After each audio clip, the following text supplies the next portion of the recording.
Le petit ruisseau nous donne beaucoup, l'eau et l'électricité. Cupidus repartit ce jour-là très contrarié. Comment quelqu'un peut-il refuser une telle somme d'argent? Ils doivent être fous! Mais Cupidus ne se laissait pas abattre pour autant. Il avait plusieurs cordes à son arc. Alors, il décida de capturer un des enfants de Marjolaine pour lui arracher le secret de ses fameuses potions magiques. Marjolaine avait invité Cupidus pour lui montrer comment on peut vivre dans la forêt sans avoir forcément besoin de tous ces appareils ménagers. Il arriva donc un jour accompagné de son chien, Flair, pour une dizaine de jours. C'était une très belle journée du mois de juillet. Le cœur de la forêt battait la chamade. Les oiseaux chantaient des ritournelles enivrantes. Le mélange des fleurs était semblable à une symphonie de couleurs, et l'odeur qui régnait imprégnait chaque cellule de tout être vivant qui passait par là. Cupidus se sentit particulièrement touché par cette beauté de la nature. Chère Marjolaine, je tiens à vous remercier de votre invitation, et je pense que cet endroit est l'endroit idéal pour ma mission. Soyez le bienvenu, Cupidus. Nous sommes tous ravis de partager quelques jours avec vous. Cupidus ne comprenait pas ce qui lui arrivait. Dès qu'il mettait les pieds dans cette forêt, il était transformé.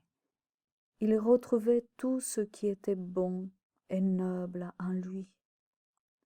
En perpétuelle compétition, il avait oublié qu'au fond de lui-même, il était généreux. Il avait une affection toute particulière pour Timothée.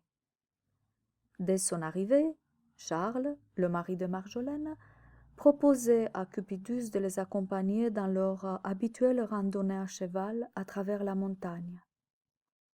« Oh, il y a une éternité que je ne suis pas montée à cheval. J'étais enfant. »« On n'oublie jamais, » dit Charles. « Prends cette selle et suis-nous. Je dois te montrer quelque chose. » La curiosité poussa Cupidus. Il chevauchait désormais un grand bey noir. Charles n'était pas des plus bavards. « Nous avons pris de la nourriture et une gourde d'eau, » dit Timothée. « Nous allons faire un long chemin. Prends ce chapeau, Cupidus. »« Merci, petit bonhomme. Tu prends bien soin de moi, je vois. »« C'est normal. Tu es notre invité d'honneur. » Après avoir dit au revoir à toute la famille, ils partirent au pas dans la direction du nord et disparurent rapidement dans la forêt épaisse. Cela faisait bientôt 2 heures qu'ils avançaient à ce rythme. Le soleil était maintenant à son zénith. Ils arrivèrent dans une clairière bordée d'un petit ruisseau de montagne. Plus loin, une minuscule cascade annonçait timidement la découverte d'un immense bassin d'eau claire comme le cristal. Cupidus fut tout de suite enchanté par ce paysage de rêve. D'ailleurs, il se demandait si tout était bien réel. Timothée s'avança tout doucement, en lui chuchotant qu'elle ne devait pas tarder. Elle? Les nymphes, les ondines. Ici? Comment est-ce possible? Je rêve. Non, Cupidus, tu ne rêves pas. Elles viennent tous les jours à la même heure, mais ne se montrent aux étrangers qu'une fois par an, le jour de la pleine lune du mois de juillet. Nous pouvons les contempler jusqu'au lendemain si nous le voulons. Ensuite, elles disparaissent de notre vue pour toute une année. Ce que tu me dis là est singulier.